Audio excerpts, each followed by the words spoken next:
안녕하세요, 군사돋보기입니다. 이전에 전황보고 영상에서 말씀드리기를 현재 우크라이나군의 정황이 러시아군의 공세에 밀려 매우 불리하게 돌아가고 있다고 말씀드려 많은 분들이 걱정하셨을 텐데요. 시베르스키 도네츠강의 교량을 대부분 끊어버린 우크라이나군은 동부전선 러시아군의 공세에 있어 가장 중요한 슬로비안스크로의 진입을 막기 위해 단 하나 남은 교량 바로 앞의 소도시 리만 지역에서 최후의 방어 진지를 구축하고 러시아군의 거센 공세에 맞서 결사항전을 치르고 있습니다. 그런데 바람 앞에 등 뿌린 것만 같았던 우크라이나군이 러시아군의 공세를 대부분의 지역에서 격퇴하는 기적 같은 일이 일어나고 있습니다. 특히 루베즈노예 지역에서는 미처 강을 건너오지 못한 소수의 병력이 시가지에 진입한 러시아군을 오히려 외곽 지역으로 몰아냈고, 하르키우 북부에서는 우크라이나군이 거꾸로 러시아군에게 공세를 가해 러시아 제6연합군을 국경 밖으로 밀어내기까지 했다고 합니다. 마지막 남은 힘을 모두 짜내 공격해왔던 러시아군의 힘이 벌써 빠지고 있으며, 이제까지 그랬던 것처럼 러시아군은 더 이상 치고 들어오지 못하고 거리를 둔 채 포격에 의존하는 모습을 또다시 보이기 시작하고 있는데요. 러시아 포병을 압도할 수 있는 서방의 무기들이 벌써 도착하고 있어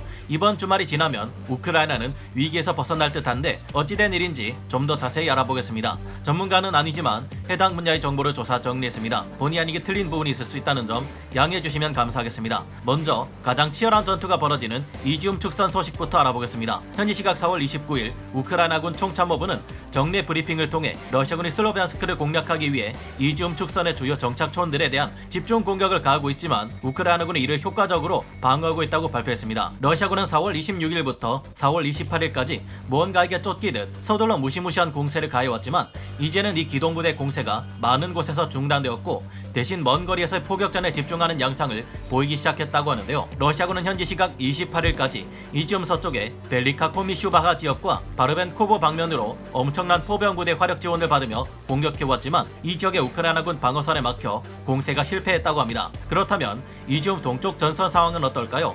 러시아군은 이지움 동쪽의 포파스나야, 루베즈노예와 세베르도네츠크를 향해서도 공세를 가해왔지만 이들 지역에서의 러시아군 공세도 모두 격퇴되었다고 합니다. 특히 루베즈노예에서 얼마 전 러시아군은 시가지로 진입하기까지 했다는 보고가 올라왔지만 이들은 이후 우크라이나군의 반격에 의해 시 외곽으로 쫓겨났다고 하는데요. 놀라운 점은 루베즈노예와 세베르도네츠크 등지에 남아있는 우크라이나군은 그리 많은 수의 강력한 병력이 아니라는 것입니다. 얼마 전 바로 루베즈노예 방면에서 공세를 가해오는 러시아군의 화력 공세 때문에 상당수의 우크라이나군 병력은 서쪽의 리만까지 물러났기 때문인데요. 이 지역에 남아있는 우크라이나군은 방어하는 쪽에 유리한 시가전 상황을 잘 이용한 덕분인지 루베즈노에 남겨진 우크라이나군 병력은 러시아군의 공세를 막아내고 격퇴할 수 있었던 것으로 보입니다. 이뿐만 아니라 이보다 남쪽에 있는 도네츠크 지역의 우크라이나군 또한 마린카와 아우디이우카를 향해 퍼부어지는 러시아군의 공세를 잘 격퇴하고 방어 진지를 사수했다고 하는데요. 뿐만 아니라 러시아군이 이지움 축선의 공세에 집중하는 동안 우크라이나군은 북쪽에서 러시아 본토 벨고로드주와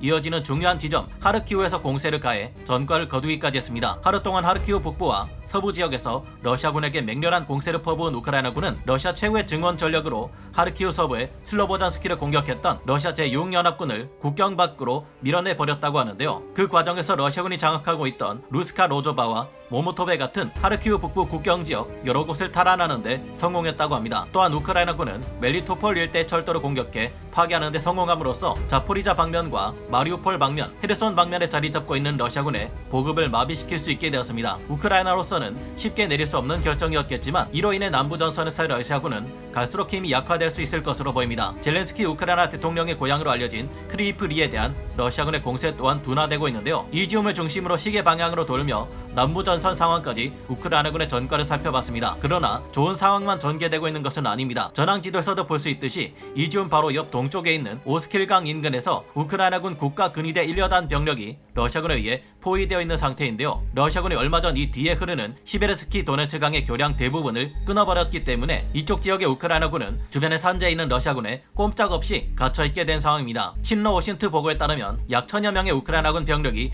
이곳에 갇혀있다고 하는데 정확한 숫자가 얼마인지는 좀 더 지켜봐야 알 수 있겠습니다. 그러나 러시아군의 공세는 대부분의 지역에서 막히고 실패하면서 점점 곳곳에서 돈자되는 병력들이 늘어나고 있고, 이렇게 되자 러시아군은 기동부대 진격을 멈추고 있습니다. 그리고 또다시 먼 거리에서 진격하지 않고 각종 활약 자산의 위력에 기대는 모습을 모습을 보여주고 있다는 보고가 들려오고 있는데요. 러시아군은 포병과 다연장 로켓, 이스칸데르 전술탄도 미사일 부대 등으로 우크라이나군의 방어 진지를 포격하기 위해 정찰 자산을 집중 투입하고 있습니다. 이 같은 변화는 지난 일주일 내내 대대적인 포격을 쏟아부은 러시아군에게 탄약 재고가 떨어지기 시작했기 때문으로 판단되며, 이 추세라면 얼마 지나지 않아 그토록 치열했던 러시아군의 공세도 점점 끝이 보이게 될 것으로 전문가들은 분석하고 있습니다. 21세기 최대 규모의 대기갑 전투가 일어날 것이라는 기대는 너무 빨리 예비대까지 투입해 전력을 소진시켜버린 러시아군의 패착으로 인해 이처럼 다소 허무하게 끝이 날 것 같다는 분석이 여기저기서 나오고 있는데요. 이제 러시아군은 포병이나 미사일 부대와 같은 장거리 화력 투사체계 힘에 기대고 있지만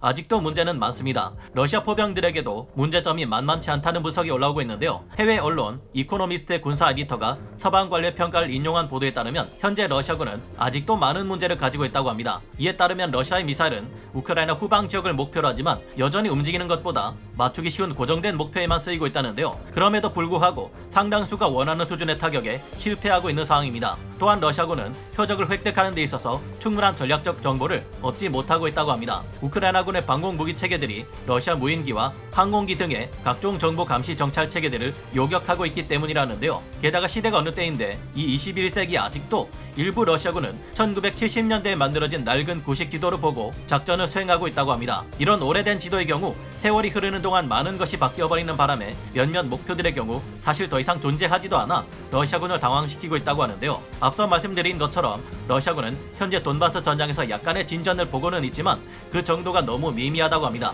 심할 경우 러시아군의 어떤 부대는 1km를 전진하지 못한 채 그저 무엇이든 맞으라는 바람과 함께 무차별적으로 화력을 쏟아붓고 있다고 하는데요. 러시아군은 동부 전선의 공세에 집중하면서 확실히 이전보다 더 좁은 전선의 목표물에 더 많은 화력을 쏟아붓고 있습니다. 그러나 전장의 범위가 좁아지고 분명해졌음에도 아직 기대할 수 있는 만큼 감시 및 정찰 기능의 통합을 보여주지 못하고 있어 정확한 타격이 이루어지지 못하고 있는 것으로 파악되고 있는데요. 게다가 참호에 몸을 숨긴 채 싸우는 덕분에 방어전을 수행하는 우크라이나군에 비해 러시아군의 사상자 수준은 여전히 꽤 높은 상황이라고 합니다. 게다가 러시아군의 손실은 이들의 사기에 직접적인 영향을 주고 있는 반면 우크라이나는 손실도 더 적고 이 손실이 그들의 사기를 저하시키지도 않고 있다고 합니다. 무엇보다 군을 움직이는 데 있어 정치적인 간섭이 너무 심한데 5월 9일 승리의 날에 맞춰 승전보를 울릴 수 있도록 하라는 요구가 바로 대표적인 것이라 할 수 있겠습니다. 그렇지 못할 경우 크렘린에서 숙청당할 것을 알고 있는 러시아군의 지휘관들은 공세를 너무 서두르다 모든 것을 망쳐버리고 있다 해도 과언이 아닌데요. 상황이 이런데도 러시아 측은 아직 현실을 보지 못하는 것인지 정신 승리만 추구하는 것인지 5월 9일 승리의 날 퍼레이드를 위한 리허설까지 진행하고 있다고 합니다. 이제 곧 미국과 유럽 국가들에서 지원되는 강력한 중화기들이 도착하며 우크라이나군의 군사력은 더욱 증강되는 반면 러시아 힘은 약화될 것으로 파악됩니다. 벌써 미국이 지원하는 M777 견인곡사포 90문 중 60%에 해당하는 물량이 우크라이나에 도착했다고 하는데요.